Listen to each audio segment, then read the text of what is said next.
పూలమ్మ గారు పూజ చేసి దోసిలి పడితే ఆ దోసిటి నిండా తీరు తీరు పువ్వులు నిండిపోయేవి.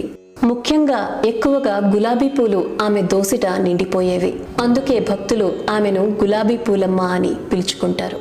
షిరిడీ మందిరంలో బాబావారికి వేసిన పూలదండలు ఆమె ఇంటి పైకప్పుపై ప్రకటమయ్యేవి. ఇల్లంతా సుగంధ పరిమళాలతో నిండిపోయి ఉండేది. పూజా సమయంలో ధ్వనులతో ఆమె మీద అక్షతలు రాలిపడేవి.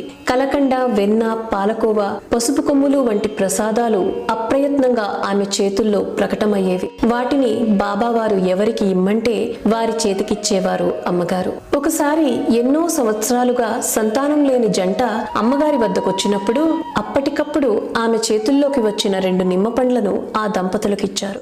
ఆ తరువాత ఇద్దరు పిల్లలకి తల్లిదండ్రులయ్యారు.